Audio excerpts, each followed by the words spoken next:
Hurmatli hamkasblar, demak, Nasaf Sho'rtan uchrashuvidan keyingi matbuot anjumanini ikkinchi qismiga o'tamiz. Avvalo, Ro'ziqul aka, g'alaba muborak bo'lsin, arafa muborak bo'lsin. Marhamat, o'yin haqida fikrlaringiz. Assalomu alaykum. O'yin Sho'rtan jamoasidan biz bundanda yaxshiroq o'yin kutgan edik. Chunki derbi edi. Pro Liga, Super Liga bo'lsa ham, ularda ham imkoniyat bor edi. Yigitlarimiz Sho'rtan jamoasiga hujumida umuman imkoniyat bermadi. Bitta ikkita vaziyat demasa, uzoqdan tepilgan zarbalar hech qanaqa imkoniyat qoldirmadi. Bundan da hujumda faollikni talab qilgan edik, lekin 4 ta gol bilan cheklandik. Biz keyingi bosqichdamiz, asosiy vazifamiz keyingi bosqichga o'tish edi, buni uddaladik. Marhamat, savollar bo'lsa.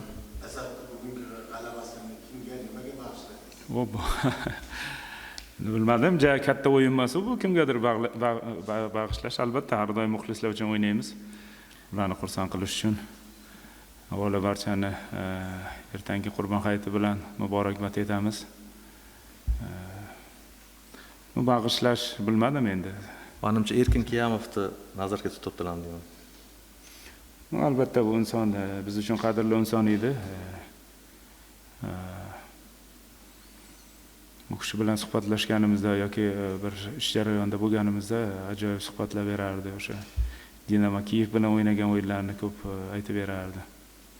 O'sha uchun yaxshi inson, yaxshi futbolchi, ajoyib murabbiy, futboldagi inson yonimizda yo'q albatta.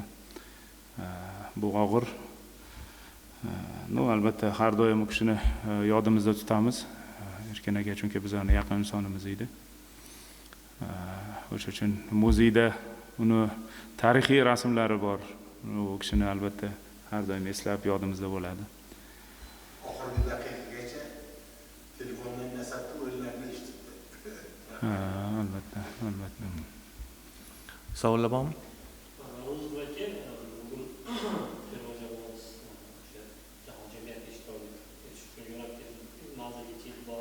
So'ramoqchi bo'lganim, tarkibda Nasaf futbolchilari ham bor. Undan tashqari bugun Nasaf tarkibida o'ynayotgan qanday futbolchilarni terma jamoa darajasidagi futbolchilarni bilasiz? Terma jamoada o'ynab kelgan o'yinchilarimiz bor. Albatta biz uchun asosiy bilasizmi, nimani men ko'proq qilyapman.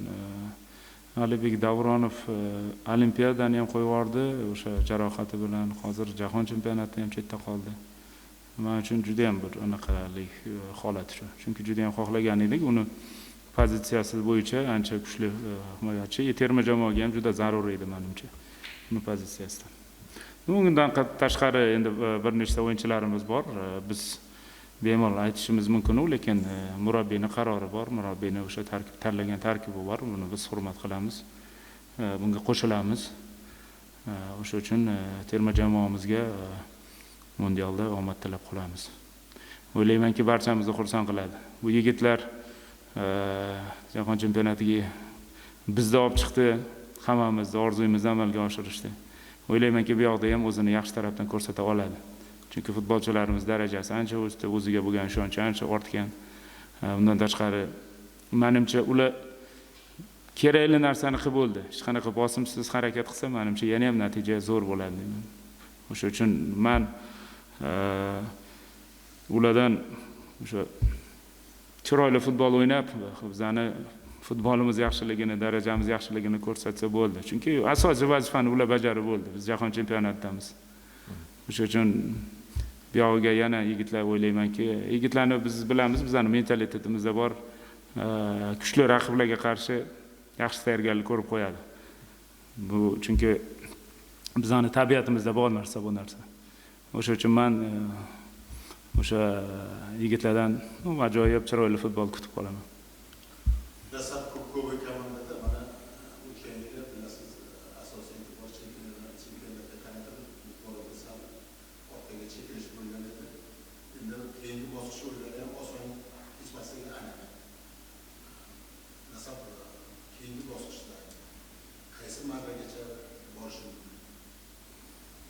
Bizning muammomiz birinchi guruhdan chiqish edi. Buni yechib oldik. Endi bu yoqqa ham harakat qilaveramiz. Kubokka to'g'ri ta'kidladingiz.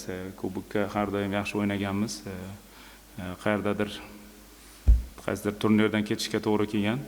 O'sha uchun bu yil kubokka ham yaxshi e'tibor qaratamiz. Savollar yo'qmi? Marhamat, oxirgi savol. Shu intervyulardan birida shu moliyaviy holatda ijtimoiy tarmoqlar muhokama qilmaslik haqida fikr bildirgan ekansiz. Man shunga yaqinroq savol bermoqchiman, chunki dastlabki muxlis bor ekan, uni moliyaviy holati bilan jismoniy holati bilan muxlisni xabardor bo'lishga haqqi bor va bunga ular haqli. Savol bermoqchimanki, har yilga nisbatan bu yil kamroq mablag' ajratildi jamoalarga va kelasi yilda bu yana kamayadi. Va keyinchalik xususiylashtirishga qarab ketiladi.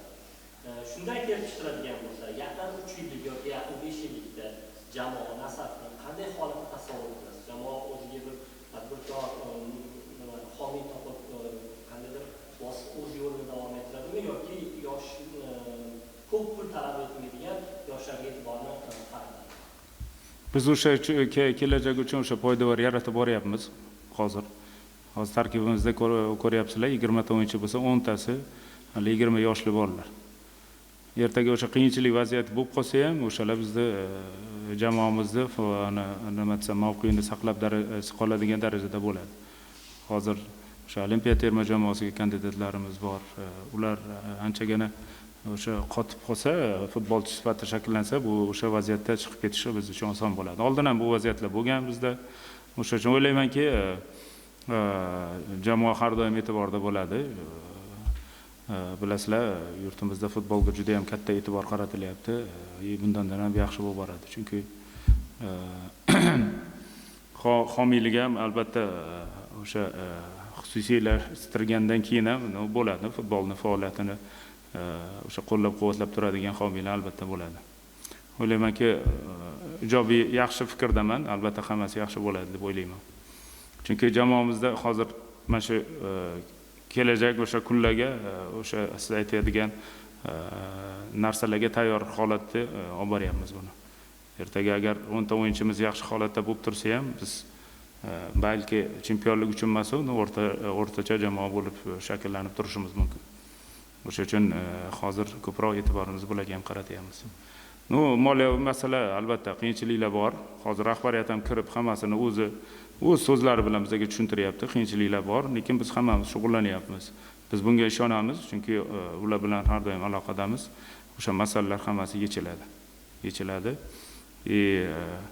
Hozir ba'zi bir o'zgarishlar haqida ulardan so'radik, chunki jamoamizni kuchaytirish tarafida haqida ko'p gapirdik o'tgan safar. O'sha uchun bu masalada ham ular ijobiy fikr bildirdi, yordam beradi. Sizda halik bormi? Kimdir o'sha taraf paydo bo'ladi. Nasafdan kimdir ketishi yoki ketib qolishi? Albatta bu haqida o'ylashni xohlamaysiz, chunki asosiy tarkibimizdan kimdir ketishni juda ham xohlamaysiz, chunki o'zi shunday ham qiyinchiliklar bo'lib turibdi.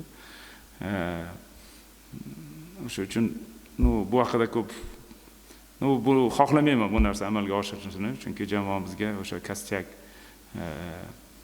tajribali o'yinchilar kerak. Futbol bu narsa ijtimoiy bo'lmaydi. Erta agar jahon chempionatidan qaysidir yaxshi o'yinchi o'zini yaxshi tarafdan ko'rsatsa, yaxshi transferlar bo'lib qolsa, albatta jamoa buni amalga oshirishi mumkin. O'sha uchun hozir oldindan bir narsa deyish qiyin. Chunki tayyor kadrda boshqa o'ziga to'q komandalarni ko'zlaydi va vaziyatdan foydalanishga harakat qiladi. Shartnomasi bor, yigitlarimiz shartnomasi bor. Hozir agar kimdir buni xohlasa, qaysidir o'yinchimiz olmoqchi bo'lsa, klubimizga foyda keltirsa, albatta buni amalga oshirish mumkin. Shu bilan matbuot anjumanini yakunlaymiz. Sog' bo'linglar, salomat bo'linglar.